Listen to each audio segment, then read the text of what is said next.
नमस्कार, India 360 degree में आपका स्वागत है। शुरुआत करते हैं दिल्ली के नगर निगम चुनाव में बीजेपी की प्रचंड जीत के साथ। ये देखिए, यहां 181 सीटें बीजेपी को मिली हैं।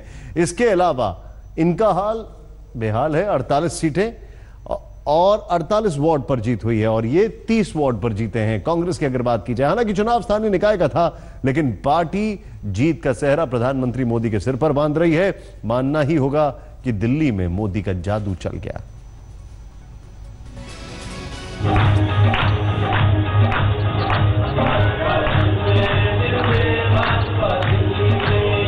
दिल्ली नगर निगम के परिणामों ने भारतीय जनता पार्टी के विजय रथ को, श्री मोदी के विजय रथ को और आगे बढ़ाया। ये जीत नरेंद्र मोदी जी के 3 साल के सरकार के कार्य, उनकी नीतियों की है। दिल्ली में एमसीडी चुनाव ने एक बात तो साबित कर दी कि बीजेपी ने दिल्ली वालों के दिल में जगह पक्की कर ली है।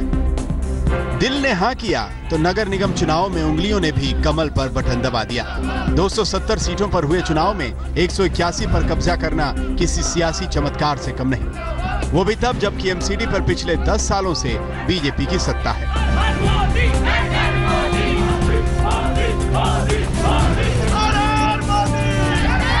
खास बात यह है कि इस करिश्माई जीत का सेहरा बीजेपी कार्यकर्ताओं और जनता के साथ साथ पार्टी के सबसे बड़े चेहरे नरेंद्र मोदी के सिर बांध रही है। चुनाव बेशक नगर निगम का था, लेकिन नायक देश के प्रधानमंत्री नरेंद्र मोदी बने। नरेंद्र मोदी जी के नेतृत्व में जो भारतीय जनता पार्टी की सरकार देश में चल रही है, लगभग 3 साल से चल रही है,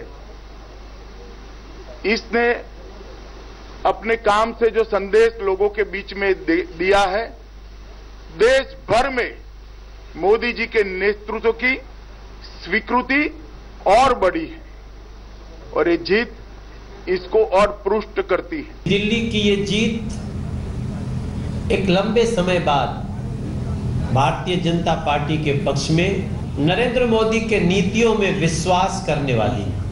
ये जीत नरेंद्र मोदी जी के 3 साल के सरकार के कार्य, उनकी नीतियों की है। दिल्ली के तीनों नगर निगम में बीजेपी का भगवा पताका लहरा रहा है। 270 सीटों पर हुए चुनाव में बीजेपी के खाते में 181 सीटें आई हैं। दिल्ली विधानसभा में काबिज आम आदमी पार्टी को महज 48, कांग्रेस को सिर्फ 30 और अन्य को 11 सीटों पर संतोष करना पड़ा। नॉर्थ एमसीडी की 103 में से बीजेपी को 64 सीट, साउथ एमसीडी की 104 में से 70 सीटों पर बीजेपी और ईस्ट की 63 सीटों में से 47 पर बीजेपी काबिज हुई है। बीजेपी के लिए जीत की अहमियत इसलिए भी ज्यादा है क्योंकि 2012 के एमसीडी चुनाव में बीजेपी को 138 सीटें मिली थी, लेकिन इस बार जीत की हैट्रिक बनाते हुए आंकड़ा 181 के ऐतिहासिक स्तर पर पहुंच गया है। मेरा कहना है, देश का मूड ऐसा है, देश मोदी जी के साथ, मोदी जी का हाथ पकड़ के उनके साथ मिलके विकास के रास्ते पर, उसी एजेंडा पर आगे चलना चाहते हैं। ये मूड ऑफ द नेशन है। मोदी का जादू दिल्ली वालों पर चल गया। मोदी मोदी की गूंज दिल्ली में गूंज रही है। हालांकि केजरीवाल सरकार का काल अभी 3 साल बचा है, लेकिन इन 3 सालों में नैतिक दबाव का बोझ झेलना आसान नहीं होगा। दिल्ली से कपिल शर्मा के साथ आज तक ब्यूरो। बड़ी अजीब बात है, वो चुनाव के परिणाम आने से पहले ही बहाने ढूंढ लेते हैं। बड़ी अजीब बात है कि वो चुनावी जो पहल चल रही होती है उससे पहले बहाना ढूंढ लेते हैं, लेकिन ऐसा कुछ भी पंजाब चुनाव के दरमियान नहीं हुआ। तब ईवीएम को लेकर तब तक कोई सवाल नहीं खड़े हुए थे जब तक रिजल्ट नहीं आ गए। खैर, दिल्ली एमसीडी चुनाव में भारी जीत से बीजेपी बम बम है। एमसीडी चुनाव में 270 में से बीजेपी को 181 सीटें मिली हैं। पूरी दिल्ली भगवा रंग में रंग चुकी है। शहर के कोने कोने में बीजेपी कार्यकर्ता जश्न मना रहे हैं, ढोल नगाड़ों की गूंज है, लाजते लोगों की तस्वीरें हैं। आपकी करारी हार से पार्टी में हाहाकार मच गया है। कुछ ने इस्तीफा दे दिया है तो किसी ने इस्तीफे की पेशकश कर दी है। केजरीवाल ने मंजूर किया दिलीप पांडे का इस्तीफा। दिलीप पांडे पहले ही दबाव में थे। राजौरी गार्डन बायपोल भी हार चुकी थी उनकी पार्टी। आपकी हार पर केजरीवाल के कई मंत्री जो है इस्तीफा दे रहे। लोगों ने वोट नहीं दिया तो हारे। कपिल मिश्रा ने कहा अलका लांबा ने भी इस्तीफे की पेशकश की। भारतीय जनता पार्टी ने 5 साल में महारत हासिल की है ईवीएम को पूरी टेम्परिंग को स्टडी करके 2009 चुनाव हारने के बाद से ईवीएम की बात करनी शुरू की थी इन्होंने। उसी रिसर्च के दम पे, उसी टेम्परिंग में जो महारत हासिल की, उसी के दम पे चुनाव ये लोग जीत रहे हैं। जितनी ईवीएम्स हैं सब में मैन्युफैक्चरिंग हो रही है और सब में जाके बीजेपी को वोट पड़ रहा है। ऐसा क्यों?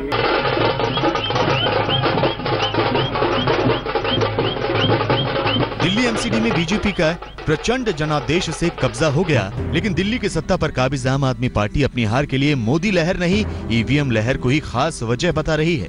केजरीवाल एंड कंपनी की सोच का दायरा ईवीएम से बाहर निकलने का नाम ही नहीं ले रहा है। 270 में से आपका महज 48 सीटों पर सिमटना। हार बड़ी है, वजहें कई होंगी, वक्त मंथन का है, होगा भी, लेकिन उससे पहले पार्टी में विचारों की विभिन्नता और तकरार भी सामने आने लगी है। कोई ईवीएम को कसूरवार मान रहा है तो कोई आत्ममंथन की वकालत कर रहा है। आपको जानकर हैरानी होगी कि जिस दिल्ली में आपकी सरकार है, वहीं एमसीडी की 40 सीटों पर उसकी जमानत तक जब्त हो गई। आम आदमी पार्टी के लिए हार इसलिए भी ज्यादा चुभने वाली है क्योंकि महज 2 साल पहले ही इसी पार्टी ने दिल्ली की 70 विधानसभा सीटों में से 67 पर कब्जा जमाया था। अपने इलाके में हार की जिम्मेदारी लेते हुए विधायक अलका लांबा ने अपने एमएलए पद से इस्तीफे की पेशकश कर दी। इस्तीफा तो बीजेपी ने केजरीवाल से भी मांग लिया है। देखिए, मैं एमएलए और मेरी जिम्मेदारी बनती है, मैं एमएलए हूँ इस इलाके की। अगर कुछ भी हुआ है तो पूरी तरीके से एक विधायक के तौर पर मेरी खुद की जिम्मेदारी है। मैं इसमें बिल्कुल पार्टी को या पार्टी की लीडरशिप को दोषी नहीं मानती हूँ। मैं पूरी तरीके से एक विधायक के तौर पर अपनी जिम्मेदारी को स्वीकार रही हूँ और जो भी पार्टी फैसला करेगी बिल्कुल हम उसके साथ खड़े हैं। आज चूंकि हमेशा से अरविंद केजरीवाल ने राइट टू रिकॉल की बात की है, आज मैं उनको याद दिलाऊंगा कि राइट टू रिकॉल वो याद करें और इस रिजल्ट को जो फाइनली आ रहा है, अगर दिल्ली ने उनको राइट टू रिकॉल किया है तो फिर वो राइट टू रिकॉल को माने और इस्तीफा लिखने की तैयारी शुरू कर दे। हालांकि मुख्यमंत्री केजरीवाल ने पार्टी की करारी शिकस्त पर कोई बयान तो नहीं दिया, लेकिन ट्वीट का चिड़िया उड़ाकर बीजेपी को बधाई जरूर दे दी। मैं दिल्ली के तीनों एमसीडी पर जीत के लिए बीजेपी को बधाई देता हूं। मेरी सरकार दिल्ली की बेहतरी के लिए एमसीडी के साथ मिलकर काम करेगी। दिल्ली की जनता भी यही उम्मीद करती है। आज तक ब्यूरो। अच्छा, लोग एक सवाल पूछ रहे हैं और सवाल ये है कि यहां पर ये जो आप देख रहे हैं, यहां पर 181 और 48 लोग पूछ रहे हैं, ये जो 48 है ईवीएम में कोई गड़बड़ी नहीं थी। बीजेपी ने सिर्फ आपका ही नहीं, कांग्रेस को भी बेहाल कर दिया है। नंबर 3 पर रहने के बाद दिल्ली कांग्रेस में आपसी घमासान मचा हुआ। रीजनेबल वापसी है हमारी, रीजनेबल कांग्रेस के वोट्स वापस आ रहे हैं, लेकिन मेरी आशा इससे थोड़ी और ज्यादा थी। मेरी आशा थी कि हम लोग थोड़ा सा और इससे अच्छा हम प्रदर्शन करेंगे। लिहाजा दिल्ली कांग्रेस अध्यक्ष होने के नाते मेरी नैतिक जिम्मेवारी बनती है कि अगर जो मेरी उम्मीद थी वो पूरी नहीं हो पाई, लिहाजा मैंने तय किया है कि मैं अपने पद से इस्तीफा दूंगा। पार्टी जैसी जो डेमोक्रेटिक पार्टी है और जिसने कांग्रेस ने कोई पहला चुनाव तो लड़ा नहीं है, हमेशा लड़े हैं, और एक तौर और तरीका होता है चुनाव लड़ने का जिसमें जो नाराज भी हो उसको भी अपना बना लेने की कोशिश की जाती है, तो जिसमें रिजल्ट अच्छे आए। अब वो चीज़ें अगर जो नहीं अपनाई गई तो कमजोरी तो है ही है। योगी सरकार के एंटी रोमियो अभियान के लिए नई गाइडलाइन जारी कर दी गई है। वीडियो रिकॉर्डिंग से लेकर आरोपी की उम्र का सत्यापन जैसी कई चीजें अब जरूरी कर दी गई हैं। एंटी रोमियो स्क्वाड को मॉरल पुलिसिंग की इजाजत नहीं, कार्रवाई की वीडियो रिकॉर्डिंग भी करनी होगी। साधारण मामलों में अभिभावकों को जानकारी देकर छोड़ें, गंभीर मामलों में पुलिस को गिरफ्तारी करने का भी अधिकार।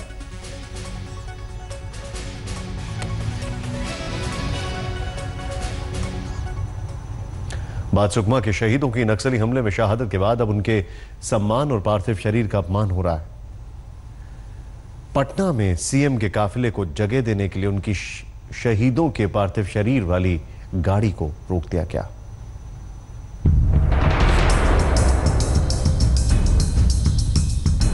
छत्तीसगढ़ के सुकमा में सीआरपीएफ के 25 जवान नक्सली हमले में वीर गति को प्राप्त हुए। घटना बहुत बड़ी है, लेकिन दर्द और तब बढ़ जाता है जब यह खबर सामने आती है कि मौत के बाद भी जवानों के पार्थिव शरीर और उनकी शहादत का अपमान होता है।